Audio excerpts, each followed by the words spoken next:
తండ్రి అయిన దేవునికి, మన రక్షకుడైన యేసుక్రీస్తు ప్రభువుకు, మన ఆదరణకర్త పరిశుద్ధాత్మ దేవునికి వందనాలు స్తోత్రాలు చెల్లించుకుంటున్నాను.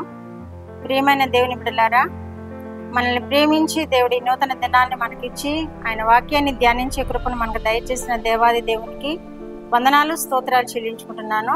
అనుదిన వాక్య ధ్యానములలో భాగముగా ఈ దినమందు కీర్తన గ్రంథము 81వ కీర్తన 1వ వచనం చదువుకున్నాం. మనకు బలమైన దేవునికి ఆనందగానం చేయుడి, యాకోబు దేవుని బట్టి ఉత్సాహధ్వని చేయుడి. కీర్తన ఎత్తుడి, గిలక తప్పెట పట్టుకొనుడి, స్వరమండలమును మనోహరమైన సితారాను వాయించుడి. దేవుడి వాక్యం ద్వారా మనల్ని దీవించునుగాక. మన రక్షకుడైన యేసుక్రీస్తు దేవునికి, మన తండ్రి అయిన యెహోవా దేవునికి మనము ఆనందగానముతో ఆయన్ని స్తుతించాలని వాక్యం తెలియజేస్తుంది. యాకోబు దేవుని బట్టి మనం ఉత్సాహించాలని ఈ వాక్యం తెలియజేస్తుంది.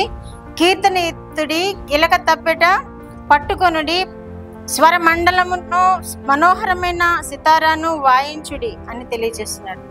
మనం మందిరానికి వెళ్ళినప్పుడు ఊరికే ఖాళీగా కూర్చుని ఉండకుండా మనం ఏం చేయాలంటే మన చేతిలో ఉన్న వాద్యాలను ఉపయోగించుకుని దేవునికి స్తుతిగానం చేయాలి. మన నోటిని ఆయనకి ఉపయోగించి పాడి స్తుతిగానం చేయాలి. ఏమీ వాయిద్యాలు లేనప్పుడు మన చేతుల్ని వాయిద్యంగా చేసుకుని తప్పెటలు కొట్టి దేవుని స్తుతించుడి అని ఇక్కడ వాక్యం తెలియజేస్తుంది. కాబట్టి ప్రియమైన దేవుని బిడ్డలారా, మనం నిత్యము ఒక పరిశుద్ధ ఆరాధనలో పాల్గొనడం మాత్రమే కాదు, అనుదినము కుటుంబీకులముగా కుటుంబ ఆరాధన చేసుకుంటూ కూడా ఆయన్ని స్తుతిస్తూ తప్పెట్లు కొడుతూ ఆయన్ని మహిమపరుస్తూ ఆయనని కీర్తిస్తూ ఆయన్ని సేవిస్తూ ఉండినప్పుడు మనం అనుదినము ఆయన కృపలో కాపాడబడతాము. అనుదినము ఆయన్ని సంతోషపెట్టే వారముగా ఉంటాము. ఆయనకు కీర్తి స్తోత్ర మహిమలు కలుగు విధముగా మనము జీవించగలుగుతాము.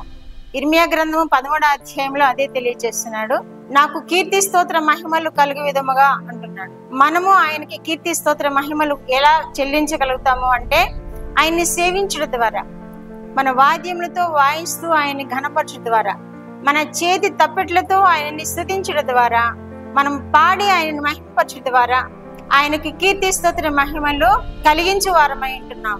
ఆయనను గొప్ప చేసే వారమై ఉంటున్నాం. ప్రియమైన దేవుని బిడ్డలారా, ఈ దినమందు ఈ వాక్యం ద్వారా ఆయన్ని మహిమపరచాలని, ఆయన మహిమపరచడం ద్వారా మనం దీవింపబడాలని వాక్యం తెలియజేస్తుంది.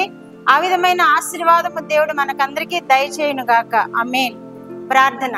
మా దేవా, మా ప్రియ పరలోక ప్రభువా, మీ పరిశుద్ధ పాదములకు వందనాలు స్తోత్రాలనైనా. మా రక్షకుడు అయిన యేసుక్రీస్తు దేవా, మీకు వందనాలు స్తోత్రాలనైనా.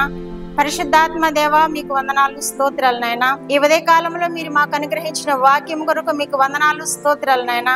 ప్రభువా, మీరు కీర్తించుడి, వాద్యములతో ఆయనను స్తుతించుడి, తప్పెట్లతో ఆయనను ఘనపరచుడి అని మీరు సెలవిస్తున్న దేవా, మీకు వందనాలు స్తోత్రాలు. ప్రభువా, మిమ్మల్ని పాడి స్తుతించినప్పుడు నాయనా, మిమ్మల్ని వాద్యములతో వాయించి మిమ్మల్ని ఘనపరిచినప్పుడు నాయనా, తప్పెట్లతో మిమ్మల్ని కొనియాడినప్పుడు ప్రభువా, మీరు మమ్మల్ని దీవించే దేవుడైనందుకు మీకు స్తోత్రములు. ప్రభువా, మీరు సంతోషించి మా యందు ఆనందించే దేవుడైనందుకు మీకు స్తోత్రములు. ప్రభువా, నాయన ఆ విధమైన భక్తి జీవితమును నాయన విశ్వాసులందరూ కొనసాగించుకునే భాగ్యం దయచేసే దేవుడైనందుకు మీకు స్తోత్రములు. ప్రభువా, ఈ వాక్యం ద్వారా ప్రతి వారు ప్రభువా సంతోషంతో వాద్యములతో తప్పెట్లతో మిమ్మల్ని స్తుతించి ఘనపరిచి మీ దీవెనలు పొందుకున్నట్లుగా చేసి మహిమ పొందు దేవుడైనందుకు మీకు వందనాలు స్తోత్రాలు చెల్లించుకుంటూ యేసుక్రీస్తు వారి పేరిట ఈ మనవులు మీ పాదముల యొద్ద వేడుకుంటున్నాను పరమ తండ్రి.